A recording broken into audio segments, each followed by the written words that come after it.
Hello, everyone, and welcome to today's final webinar for the year, Insights Unwrapped, Key Strategies for Success from our top webinars of 2023. My name is Alyssa Peltier. I am the Director of Market Strategy and Insights here at Cvent as part of our Cvent Consulting Division. I also happen to co-host our Great Events podcast for any fellow listeners out there, but I'll also be acting as today's host and facilitator for the discussion that we're just about to get started. Today, I will be joined by four amazing leaders who also are my coworkers here at Cvent, and I will go ahead and introduce them in just a few moments. But you also might recognize them as past speakers on many of the webinars that we showcase throughout this year at Cvent. Our hope is that through this conversation, you will gain some deeper insights into those latest trends that happened not only in 2023, but we expect to extend into 2024, and some of those common techniques that are being deployed in both event marketing and event planning and also execution. We'll also have an opportunity to discover new ways to engage and motivate your audiences of any type, in person or virtual, of course, also hybrid. Find out how to source some better venues and manage those room blocks that keep your budgets happy moving forward. And finally, learn the strategies and tactics that made our top performing webinars pretty successful this past year. So before we bring these speakers onto the stage, a couple of reminders I do want to point out before we get started. The first, and I already see many of you leveraging it. I just want to see what some of this commentary looks like already. If you can't tell, we are fully live today, so anything can happen. But chat is turned on for this webinar. I strongly encourage you to get in, make connections, start chatting with your peers. But the first thing that I want to see in this chat is tell me one thing you're looking forward to as we head into this season of holidays, if you will. Is it more time with family? Is it the great food and the great drinks? Is it time off of work? Maybe a chance to breathe for all of you? All right. And secondly, we do have an all-star panel who are ready to be as candid and off the cuff with you as possible, which means we are looking for real-time questions from this audience. So as those come to mind, as our speakers are conversing with one another, shoot those into the Q&A tab, which you'll find directly beneath the chat tab. And I'll make sure to keep an eye on those and interject into the conversation that we've planned here today. And I'm already excited. Watching TV and reading, time with family to get a break, quality time with friends and family. I think that's pretty common. Of course, a time off. We know how stressful this career can be in meetings and events, and oftentimes this is the reset button. Super exciting. I love this already. All right, so let's get to it and bring these speakers onto the virtual stage. I am joined by Kelly Kopek, Senior Manager, Product Marketing for our Exchange Solutions. Hey, Kelly. Hey. Stephen Cutchins, our Senior Product Manager of Accessibility. Hey, Stephen. Hi, everybody. Hi, Alyssa. Carissa Bartlett, Manager of our Industry Marketing Team, specific to high-tech and event marketing solutions. Hey, Carissa. Hello. And lastly, Shiloh Frowen, Director Product Marketing for our Attendee Hub solution. Hello, everyone. So let's go. Let's get this conversation started. I'm really excited. So Kelly, I'm going to toss this first one to you. I know you have been really into analyzing those event trends throughout the year. Can you tell us what event programs looked like in terms of, the formatting, right? Is it virtual? Is it in person? Is it a delicate balance of both? And what that makeup looked like in 2023? And secondly, what are some of those biggest changes that you've noticed throughout the year? Have formats been changing? Have we been more reliant on one or the other? Talk to me about that. Yeah, of course. Thanks for having me here, Alyssa. Super excited to be one of the panelists to talk about these trends today. So it's true, we've been analyzing trends through our Cvent data throughout the year. So what we do is quarterly, we have a webinar where we're able to present what customers are actually doing on the Cvent platform. So from the event planning side, the venue sourcing side, all the way through event creation and those logistics. So it's a really great way to identify those trends. So to answer your two-part question, I guess I'll dive into what we saw throughout 2023 in terms of event programs. And what we saw is that generally across the board, organizations are still doing less events than they were doing compared to 2019. We use 2019 kind of as that, year of events being at their height. So we do a lot of our comparisons both year over year and compared to 2019. So when we think about organizations doing less events, we're down about 10% overall. And that's not really bad news, because we also look at the registrations, and throughout 2023, those were trending higher, about 20% higher than 2019. So less events, but more registrations. And the reason for that is because organizations are effectively incorporating what Cvent calls the triple threat. So that's in-person, virtual, and hybrid events. So those virtual and hybrid events especially are driving that registration number to be higher, higher than it ever has been before. We're also able to do this cut by vertical. So I said, generally, this is the trend. It's not the case for every single vertical. Recently, we did a financial and insurance cut of the data. And for example, in those industries, they're actually doing more events than they were in 2019. And that's driven largely by in-person. So it really depends on the industry and the vertical and the strategies that they implement with their event programs. It's really interesting when we look at those cuts by verticals, which we do quarterly as well. And then in terms of maybe when events are starting, we're seeing Monday as a start day, generally for larger events.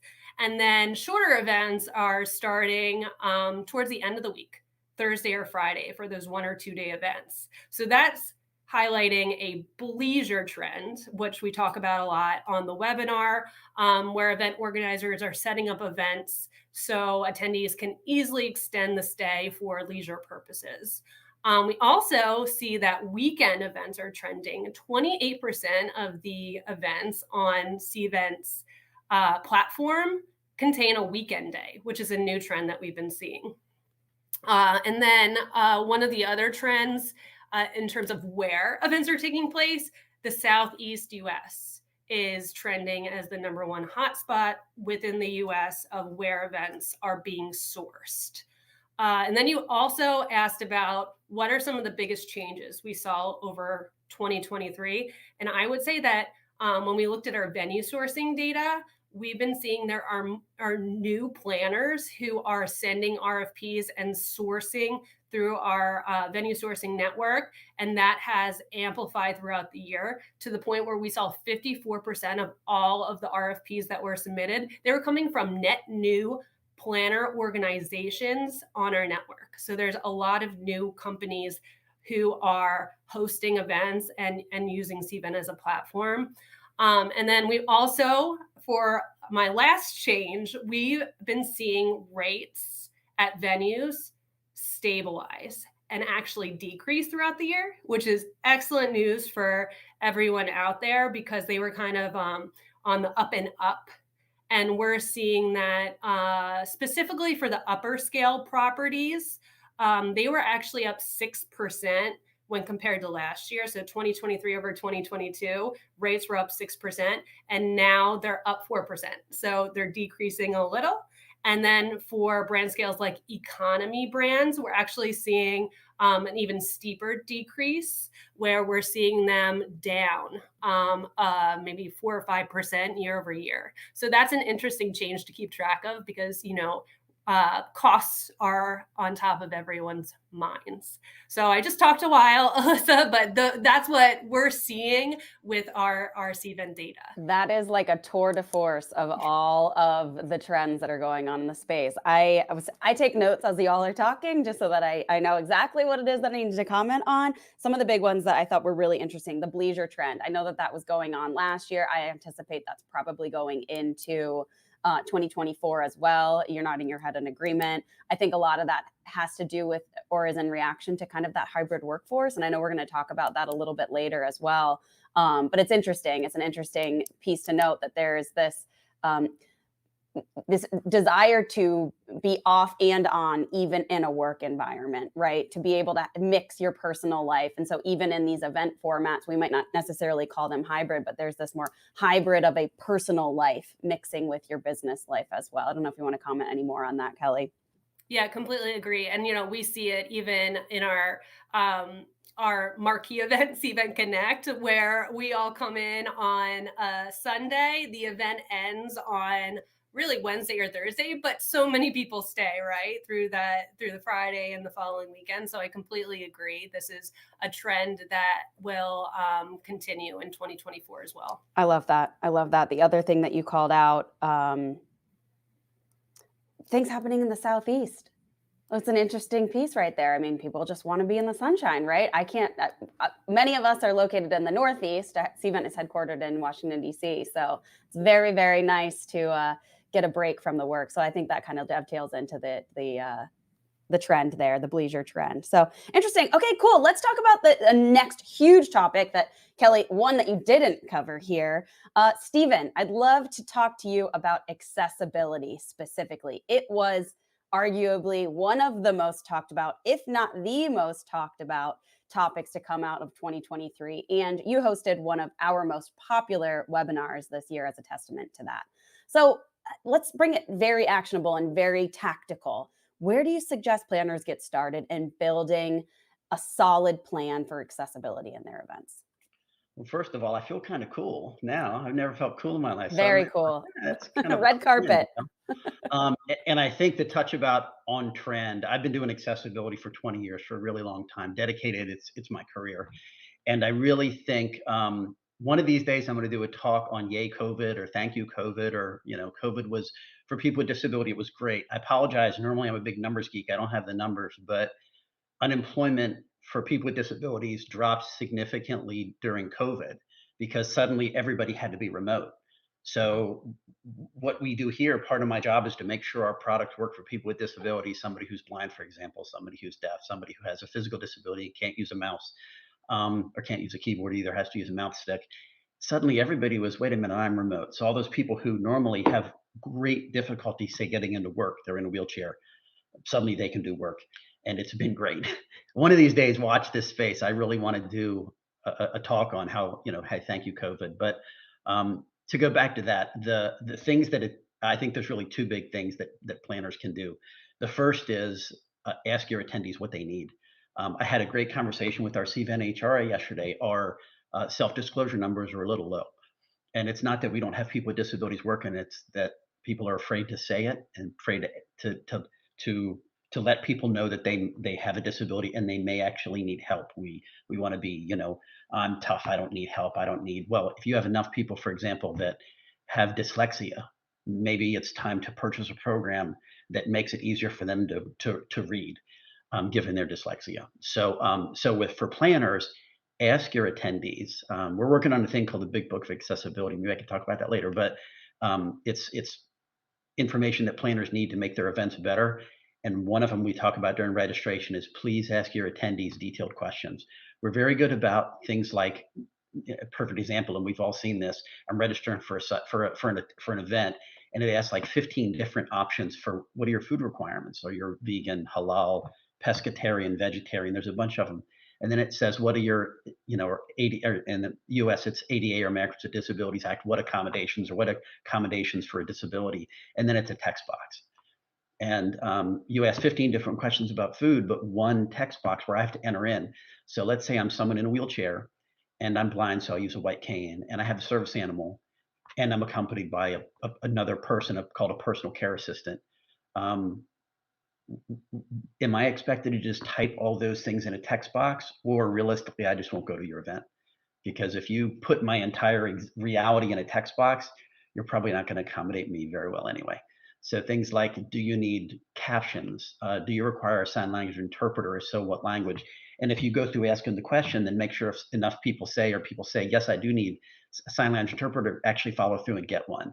So, and I had a conversation with this about a client. Well, they're really expensive. But you don't know if you have 1,000 people in an event and you have a dozen people who need a sign language interpreter, they might not have come. So it's a good return on investment. So So that, and also, I don't want to get too salesy, but make sure your websites are accessible. And for planners, that normally means you're not starting from scratch. You have to start with software that enables you to create uh, accessible, a registration site. It has to work with screen readers. It has to work with, I mentioned those attendees who may be blind or maybe deaf. Make sure, especially for people with blind or cognitive issues where they may have difficulty reading, dyslexia, make sure there's a thing called assistive technology or AT. Make sure your sites work with AT. We go through a lot of effort at Cvent to get audited, to have these what's called a VPAT, to have it done, have our developers trained, have our quality engineers test with screen readers to make sure it works. So you can ask all the right questions, you could be as welcoming as possible. But if somebody with a disability can't use your site, they're not going to come anyway. So that's probably the two big things. One is ask what they need, and two, make sure the sites themselves actually work. From a software nerd, I mean, you know where I'm coming with with that. Super, super helpful, super actionable, super tactical, Stephen. The one question I did have for you was, let's just tease out this big book of accessibility before we go on to our next topic. Can you tell me a little bit more about that? So yes, we're working with bunch of organizations, some higher ed, some like organizations for the blind. We want to create. It's going to be. It's We're going to release it. It's going to be free. Oh, there's such a spoiler alert, but May 16th is Global Accessibility Awareness Day. It's Thursday, May 16th. We do a big Cvent marquee webinar. It's about 2 hours. Last year we did 1 hour on just kind of an intro accessibility for event planners, kind of an introduction to accessibility. The second hour was last year we kind of did a technical deep dive. This year we're gonna, boy, this is really putting my feet to the fire now, but we're gonna launch the big book of event I accessibility. love it. I'm going to hold you to it, Stephen, because I think our planners are eager and anxious to get this information. And clearly, I don't think this topic's going anywhere in 2024. It's certainly going to be something that we talk about. Tamara's posting something even in the chat right now about her group and working through American Sign Language. So many different opportunities here just to make our events more inclusive, more accessible. I loved what you were talking about earlier about how COVID was, I've heard the term the great equalizer, right? And I think that lends itself perfectly to the conversation that we're having here. And certainly it's not over. So appreciate that, Stephen. I'm sure we're going to hear from you later on today. But in the interest of a tour de force and all the topics, I want to shift to the next topic, which is on AI. So anybody who's an AI nerd in the chat, get excited because this is your moment to shine. So with that, Carissa, I would love to bring you onto the stage here and talk about this rise in AI and automation, but specifically, and related to your subject matter area of expertise here, how do marketers really stay human but also leverage these technologies? And when I talk about marketers, I mean event marketers, planners, the marketing function of events, where we can leverage these technologies but enhance that overall event engagement and provide even more personalized experiences. Yeah, I mean, like raise of hands who's heard about AI lately. I mean, we all have, right? It's a buzzword and I don't think it's going away. And when we talk about how we can utilize it going forward in our marketing or any of our functions that we have, right? It's I'm sure we're all in this end of year strategic planning, right? And how many people have their boss coming to them and saying, we need to do things better. We need to do things more efficient. We need to produce more next year. We need to do things with less, right? And that's where really AI and automation can come in and help us out for anything that you're trying to do in the marketing function or the events function with your planning. It's finding ways to utilize this different kinds of tech and this different kind of software really to amplify what you're doing and automate routine tasks. I think there's this fear all the time that AI is going to take over, what we need to do as humans. But my favorite comparison is like calculators came in and didn't take away the need for accountants, right? So, but it empowered their impact and their workflow. And that's how we need to think about AI and automated workflows, right? Within our day to day, because there's a lot we need to do, and data organization, the workflow creation, what we're doing for basic content generation, how we're brainstorming ideas, how we're analyzing data. That stuff takes so much time and brain energy that sometimes we're pulling from the depths of, a low tank when it comes time to be empathetic and figure out what's going on with our audience and do some of the creative sides of marketing. And if you can leverage AI or automation to do some of that for you, right? You're working harder, you're working smarter, not harder, and then focusing on the things that really make an impact, because AI is never going to replace that empathy, that creativity, that application of those data insights. So lean into that a little bit. What are you trying to cut out? How are you trying to find more time for yourself? And especially in the events and marketing space, when people are stressing, hey, use more tech, but also be more human, use more tech so you can spend more time being human and bringing human to those experiences. I think is a really key way to balance that out, right? I mean, if I have to think about 3 ways that I've used AI this year, I've used it to interpret data, right? Come up with crazy ideas quickly. And then I use those things to say, hey, here's the base level content. How do I tweak it? How do I bring that individual personalization aspect in? And then how do I deliver that to the right people at the right time? And it can't create workflows from nothing. And it can't create audience segmentation from nothing, and it can't create messaging journeys from nothing. I need to give it that guidance and that wisdom, and at the end of the day, the goals of what I'm trying to accomplish to make it happen. I love that. Use more tech to be more human. Alyssa, that was you. That sounds good. I'm trying to unmute myself. It was you who said it. You said it in your answer, and I'm like, we got to remember this one, because I think that that's a perfect way to describe it, right? Leverage the tech, but to be more human, to facilitate those human experiences, which is ultimately why we've all chosen to be in this career and why we're in a field where we build technology to support this career, because we believe in the power of the human experience. The other thing I just wanted to comment on, Carissa, is this intense interest in automation. While yes, it's timely, right? We have teams that have been, I would say, decimated coming out of COVID, dare I say, halved in some instances. There have been layoffs that have gone on in many organizations that we work with. So this notion of doing more with less is certainly palpable on the meetings and events org and the meetings and events function. And automation is a means to help simplify and alleviate some of that burden of a team that is understaffed, right? That they're simply have not rebounded in terms of resourcing and personnel. So automation and solutions like ChatGPT, I think, we have many people in the chat here talking about some of these opportunities here, and lean into those in the absence of the bodies on your team to help, like you said, Carissa, support those human experiences that you're still building. I think that's really important to note. Definitely. We acknowledge the pain in this space. Yeah, and I'm looking at the chat. So many people are remote, and I'm mostly remote. And it just, sometimes these AI tools or ChatGPT serve as this like assistant here for me to run ideas by or shoot off crazy things that, like, maybe when you're alone, you don't have that, right? Or maybe when you have a smaller team, you don't have someone to proof what you're writing or double check your ideas or understand, hey, what kind of pushback am I going to get with this content piece? Or what are the opportunities I have to improve this? And for me, AI has really helped optimize that and give kind of that assistant or that buddy quality to my work or what I'm trying to output, so it makes it even stronger and better. I love it. I think that's great. Okay, let's bring Shiloh on and keep Carissa on. I'm talking to our producer behind the scenes, but I'd like to get a little bit of two-way dialogue on AI going on here. Welcome, Shiloh. So I want to talk specifically about Cvent's product team as a director of product management, specifically to the Attendee Hub solution. So what do we have up our sleeves with regards to AI at Cvent specifically? ChatGPT is a third-party technology, but we have some stuff that we're working on too. So what does that look like at Cvent? Yeah, no, and it's a really great question. And the answer is that we have a ton of stuff going on.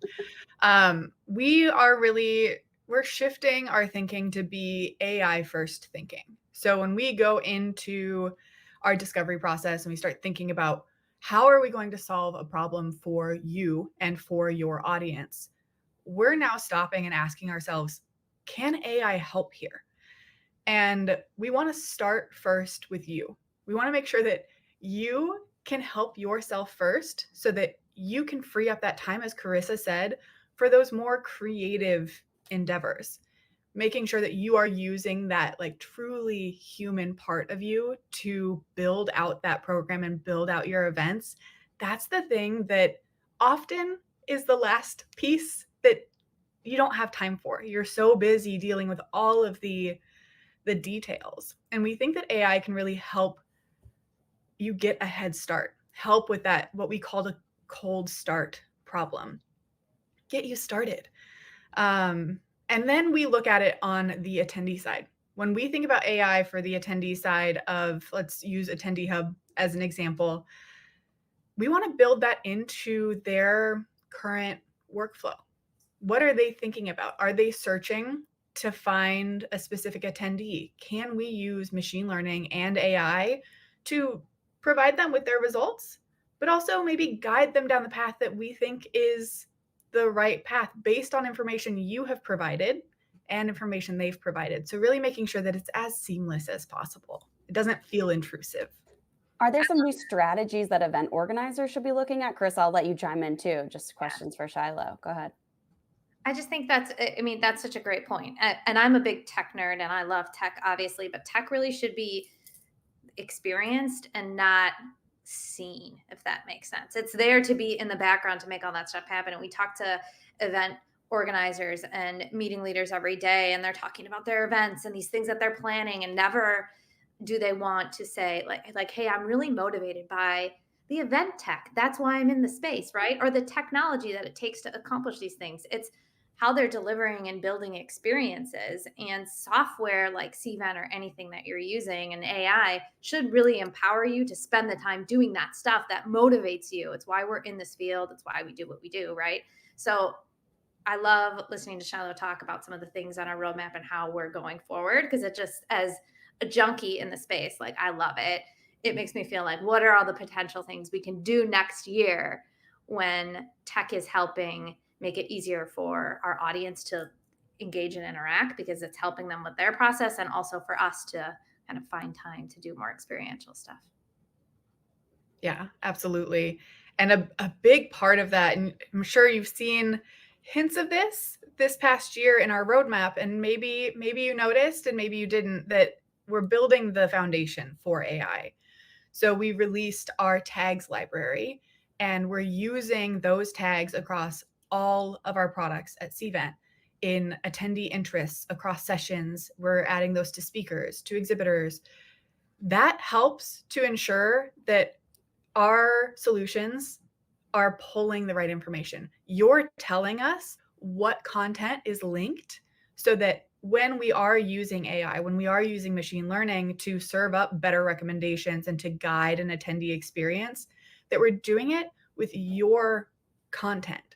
And all of that language helps to provide our AI with context as well. So again, you get a better result. So I think the biggest thing for anybody, any event professional going into 2024 and thinking about AI, is to think about language. Language is so incredibly important when you are dealing with AI. Being very, very considered in those choices and making sure that it is consistent across your program is going to just give you more powerful recommendations and a more powerful experience for your attendees. I love that. That's a perfect transition to just this, how automation and machine learning is really fueling that audience engagement and also the personalization of those experiences. So I'm going to keep both of you on here as we talk specifically about accessing this power of information, this power of language to fuel that possibility even forward. So Chris, I'm going to start with you. Just kind of noting the evolution in this space, especially in terms of audience engagement. I think there's definite milestones pre-pandemic, during the pandemic, post-pandemic, and now we're in this season of automation, or like chapter of automation. Like, this is the next milestone that we've hit. How can marketers really start to kind of wrestle all of this information, wrestle all of these changes, and start to actually maintain and capitalize on the attention span of their audiences? Ooh, and engage deeper?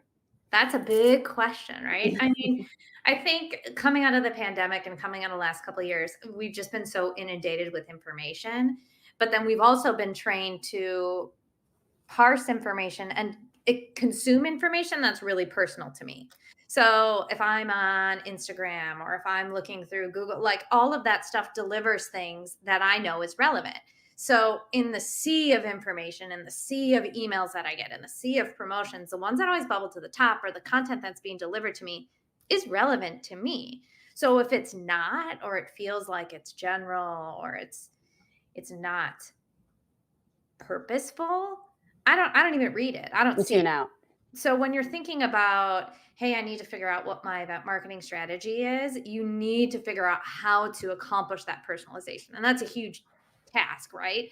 And I think the balance in marketing especially is, how do you personalize without over personalizing? How do you keep it authentic without feeling forced? And that's where using things like tech can help, but can also hinder. And you have to bring that empathetic side to it, and not be afraid to sometimes be a little rough around the edges, because there's so many events and so many things that your audience can consume now. So how do you get them excited or motivated to attend yours and to interact with your brand ahead of time without tuning out amongst all the noise, And right? Shiloh, I think that's a great question for you to address. Were there any kind of emerging technologies, enhancements, features, opportunities within the Cvent platform that you saw being leveraged widely to kind of help and not hinder, to Chris's point, that attendee experience and engagement in 23 specifically, but also what we're building for in 24?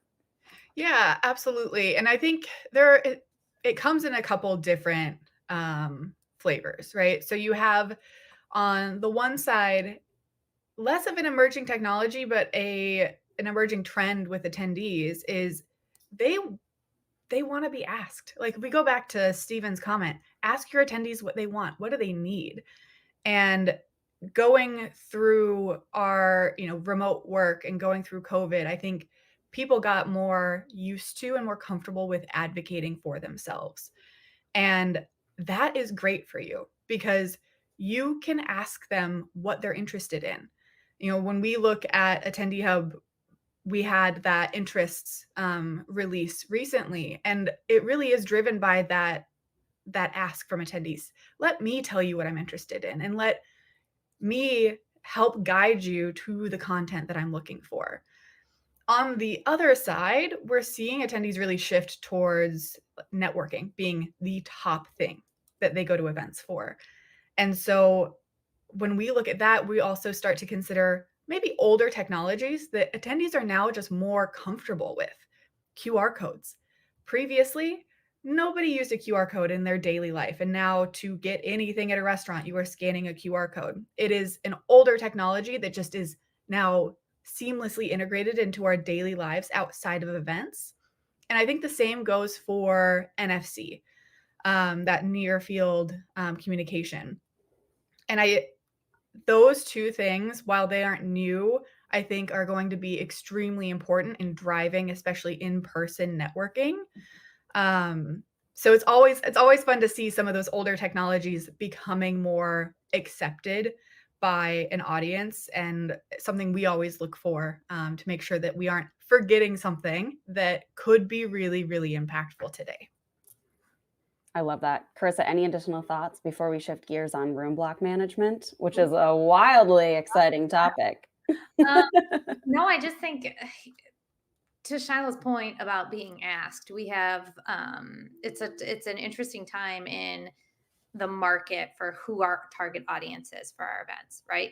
I remember like 10 years ago, we were talking about millennials taking over, right? And now we've got this new generation taking over. And there's been some interesting studies done around the fact that, yes, they want this personalization, but they don't want you to assume things about them. So the more you can ask and involve them in the conversation and make sure that they aren't passive observers of your content. They're not passive observers of your brand. They are helping create your story. They're helping lead your story. They're a part of that, about, how they want to be marketed to, what experiences they want at the events, how they want to consume and engage with your content, right? I think all of that from a event design and experience standpoint, but also how you utilize the technology to accomplish that, is something that is relevant now, and our biggest challenge, I think, coming in the next few years, with how are we really adapting to the new audience. I think we could spend hours talking about this topic specifically. Shiloh and Chris, I really appreciate the conversation here on this one. I do want to bring Kelly back onto the stage, and Chris and Shiloh, we'll talk a little bit more just with some of our audience questions here. But Kelly, I know I said it maybe something a little bit facetiously, but I do think it is a wildly important topic for us to talk about, room block management, because it has been a major pain point this year, and it's something that you have deep subject matter expertise on. So Kelly, I'm going to give you a very point blank question. Tell us why room block management has been such a hot topic this year. I think it's always been a hot topic, but you're right. This year, especially, it's been a super hot topic. And I think it's just because room block management is arguably, I would say, one of the most tedious processes that event planner has to do. I actually want to ask those of you who are engaging with the chat, let me know if you agree with me. Do you manage room blocks? And if so, do you think it is one of the most tedious parts of your job? Because I would assume you agree with me, but let me know in the chat if you do. I think this year specifically, why it's coming to the forefront, it's like some of the things that we've been discussing when we're talking about AI, and we're looking for efficiencies because planners have to do more with less. And that is a standard, I would say, across events. Events are getting more complex. The last thing that planners want to spend more time on is those manual spreadsheets. And then if you're doing a citywide event, it just gets even more complex because you have multiple hotels that you're corresponding with. You have to make sure your rooming list is accurate, or else the attendee is going to have a really bad experience when they check in and they don't have a room. So it's very important. I'm not reading the chats right now. No, it's so good. I'm laughing because I see you laughing. I'm assuming it's not me. I'm blocking rooms while watching this webinar right now. It's just like, it's so on point. Like, it is an acute pain for the planner experience, for sure, Kelly. I think you stress that enough. However, opportunity for us to help fix this is a great thing that we can solve for with technology, because to your point, automation is the opportunity at hand here. So how in the past year, Kelly, has technology assisted in some of that planner supplier relationships when managing room blocks? Maybe not in an automated fashion, but certainly technology providing a backbone of support. Yeah, I'm sure a lot of you are familiar with Passkey, and it's not necessarily because you own that event tech, but hoteliers especially realize why room block management software is so important to the planner, to you all, because they have this technology and you're able to work with the hotels more efficiently, automating room block management through the technology. So planners themselves can own room block management technology like Passkey themselves, and the hotels can too. And that's like the gold standard of efficient room block management, when the planner has the technology and the hotel has the technology, because then it's a seamless process.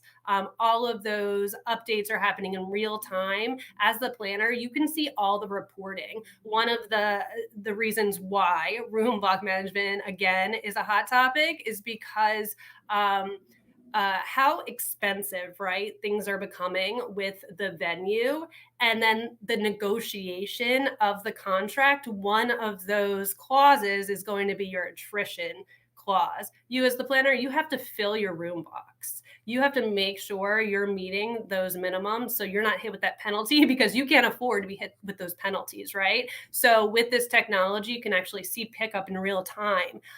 You can work with the hotel to make sure you have everything in place to fill those room blocks. You can adjust your marketing strategy. You can just make sure you're automating it. You can connect it with your registration process, right? So you have more attendees booking within the block. So after they register for the event, they're immediately booking their rooms.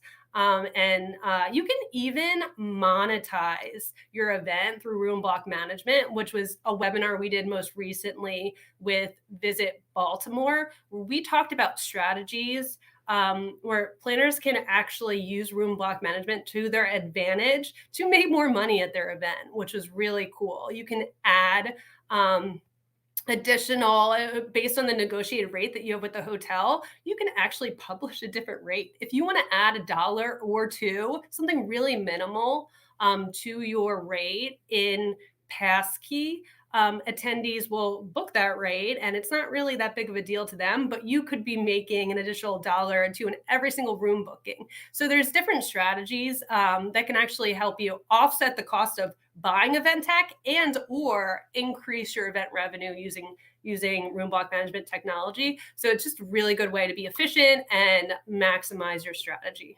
Well, that's a perfect thing to just call out too, Kelly. You're alluding to other resources that exist. I think Amy just posted those into our chat here. So if you are curious about some of those top attended webinars, Kelly was just talking about some of the passkey opportunities within those. Check those out. Those are all available as on-demand resources for you, our viewers, our watchers. I was going to say our listeners, so used to doing the podcast.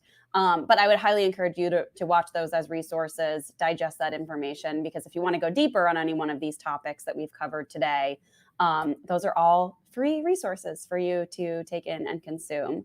Kelly, I love what we were talking about, just this idea of just more connected processes. So even in perhaps not machine learning or automation in this space, making your data flow from place to place, from space to space, so that it's less manual manipulation and more, attendee managed manipulation, but that ultimately all passes into one central system. So you've got integrity of data. It's all in one spot. It's just easier to keep and control and manage. And obviously room block management is part of that experience. So I think it's just really important to stress the interconnectivity of all of these different solutions and technology and systems. And it allows you to, like we've been saying, do more with less. Technology really is your assistant in that space.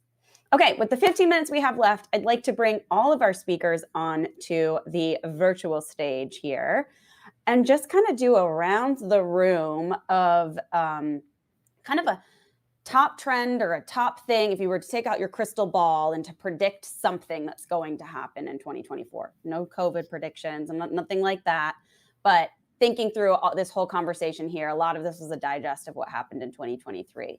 But if we're thinking into the future, what might we expect in 2024? So I'm going to start with you, Shiloh. Yeah, I think all signs are pointing towards audiences really being focused on personalization. We've touched on it in bits and pieces throughout today, but I think the more that an event or a program can feel like it's built for an individual audience member, the better. I think you're going to get much, much better engagement. You're going to get a long-term audience member. And I think part of that feeds into this idea of making sure that they have access to their learnings throughout the year. Being able to go back and refresh their memory and go back and kind of relive that feeling of being on site at an event, remembering why they went, remembering, what drove them to be a part of something bigger than just them. So that's for us on our product team. That is a big part of what we are considering as we go into 2024 as well. I love that. Personalization and really relevancy of information. If I was to kind of summarize it all. Carissa, let's go to you. I'm going to say more experiential brand differentiation, which feels like a lot of jargon words. But yeah, explain it all. I'm going to explain it. I think, we're going to be starting to see people break the mold on what is a typical event. What is a typical run of show for a webinar? What is a typical run of show for a user conference? What is I'm getting all my customers together for our quarterly meetup. What does that look like? And I think in every industry, there's a certain level of uncertainty going into 2024. What is the market going to look like? What is the economy going to look like? How do I differentiate myself and create, followers and customers that are going to stick with me? And how do I stand up against my competition? And one way I think people are going to do that is really get purposeful with how they're designing their experiences so that they stand out, and then they create people that want to keep coming back and feel some sort of connection with that brand or their company. So from different types of venues, right? Like one conference room might not work anymore. Maybe you're having your meetup at a ping pong bar. Like, what does this look like? What is it saying about your brand and your org, and what kind of drive is that giving your customers? What is that telling them, and how are you meeting their needs? So from obscure content formats, maybe it's not presentations or speakers, maybe it's more roundtables, maybe it's more workshops, maybe it's more hands-on, impromptu, spontaneous content, right? Maybe it's the cooler venues. I think all of that stuff is going to be things that people are going to be really hyper focused on thinking about doing differently next year. I think that's fantastic. That reminds me of an interesting session that was held by a top leader at a large financial services organization. And a lot of what she was talking about was storytelling through a conference. And the big idea is connecting that to something bigger, right? Connecting that to the master brand. And how does that manifest in an experiential way, as events are and should be experiences, and not just kind of this stodgy, pull it off the shelf and playbook. Reimagine that experience year over year, month over month, however frequent that experience needs to take place, but this constant reimagining of things. I think that's fantastic, Carissa. Kelly, I'll go to you. Here I am again being the, I don't want to say Debbie Downer or the boring one, but that's kind of my role, I feel like, on this webinar. I think next year planners are still going to continue to struggle to find space at the venue. That was a theme throughout this year. Next year's space is looking to be even more tight and harder to secure because in-person events are thriving. Hotels are doing really well when it comes to group business, but also the other segments, leisure and transient. So I think it's very important for planners to plan ahead. I was just pulling up some of the stats from our most recent data webinar. And on average, planners are sending RFPs to 11 venues across 8 brands. And that's just the first pass, because 35% of the time they have to resend to a second pass of venues.